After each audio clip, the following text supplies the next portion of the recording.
Good morning mga pare ug mare, mga guys, mga friend ug followers. Yan na po ko, balik ko sa akong wait mag-vlog. Nag-vlog ako karon guys. Ako bago pa ko naulian sa akong ubo ug sipon. Giplo ko ato ni aging adlaw. Kaya lang ako duty. Kailangan ako mag-duty. Income. Crisis ba ang panahon? Kusog ko na akong mga anak. Isak ako. Paaral ko mga anak. Kuwang gyapon akong kita, lalo na may problema. Pero atong problema, kanya-kanya tayong problema. Atong problema, ato lang iampo ni God.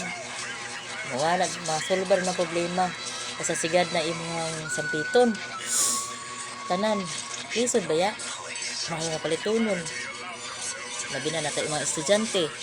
Isod, ya, pila na in taon ang kita sa inyong mamshi. Gamay ra jud kaayo nga 5 kabuk akong anak, sa kabuk apo. Akong naong nandito ni ako. Pero akong na murag nag-edad og 16 years old. Joke lang yung mga guys. Ingat karon, ingat mag-amping jud mo permi. Bisaya lang ko, Bisaya man ko. Mag-amping jud mo permi guys. Kay uso na ang sipon, ubo. Oglo, tanawa akong sipon, dugay kay nawala. Pag sipunon ka, dugay kay mawala sipon, ubo. Una, ingat yun kaya ang ulam ito, tagagmay, taliti. Di ka kabalo na, talitikan day ka. Di, ubog sipon na to. Pero, kaloy sa Ginoo, ako gibati sa akong lawas, kaya na ko. Ampul ako sa Ginoo, kaya atong kinabuhi. Ginoo ro may nagupot. Kung di takwaon sa Ginoo, dili yung takwaon sa Ginoo. Pero akong gipangay sa Ginoo nga, tigulangon sa ako. Kay, naka po yung mga anak nangilangan sa kuha, ug apo. Ang kamutang ko para nila. Na, kuan ba naka-suporta kong tagagmay kani atong trabaho mahal gina ko ni akong trabaho kay diri ko nagkuha para sa akong mga anak sig naisakit gibati lain di akong lawas igwantan na ko akong sipon way ka humanan akong ubo, excuse me guys, pero okay lang dala raman. Mag-ampo lang ko, pasalamat ko sa Ginoo pagmata nako, pagkatulog nako, mag-pray ko. Salamat ko niya sa mga biyaya, sa mga problema nga iyang gihatag nako karon. Siya na bala, itugyan nako niya. So, nasayod si Lord nga kailangan nako karon. Kailangan ma-check up akong anak sa doktor. Kay thyroid akong anak diri, manang kagulan ako guys. Pero yampon ako sa Ginoo. Sa Balang Jesus Nazareno, sa labang makagahom, sa mahal nga berhen nga iya kung tabangan. Gayran ko niya nga ma-check up karon lawa akong anak nga luoy lang taon siya kaya dili makaantos magtan-aw siyang anak nga naigibati. Ang iyang pangarap guys, makagraduate siya pulis, wala in taon siya tungod siya ang sakit nga thyroid.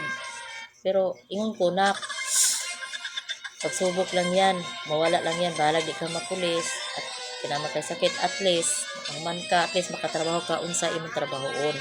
Importante, nakadiploma, makasulod man kag opisina. Okay lang. Pagsubok lang ni nato. Pray lang gid ta. Nato mga guys, kung sa atong problema, idaan nato kay Lord. Kahit bigyan ta niya pagsubok, makaya lang gyap. Kanang kaya ra pud nato. Kan dili di ka masakitan. Akong ubo. Dugay na niya akong ubo, mga 1 week na yata to. Akong sipon, nagdungan ako ubog sipon, akong hilanat. Bago po ko na ulit sa akong hilanat, gani ko kaligo ko, makunig ko akong buhok kay ulaw kaayo, mali. Ulaw. Di mo ko maulaw ay ligo guys, ang trabaho at least humot. Kuha bitaw guys, kanang bawat ako maligo. Murag medyo may init pag may proteksyon na po nato itong pagalingon. Magunsa na lang kung magdaot, magsakit ko. Magunsa lang akong mga anak. Ako. Ako guys, nagpasalamat ko ninyo karon nga katunggalan ta sa akong video, mga followers o mga viewers. Salamat kaayo sa inyo sa pagsuporta nako.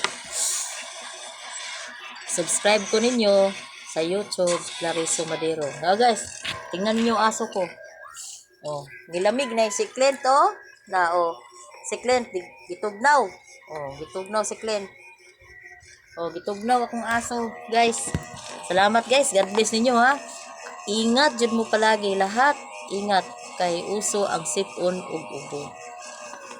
Love you guys, all followers, all viewers, subscribers sa YouTube and Reels, sa FB.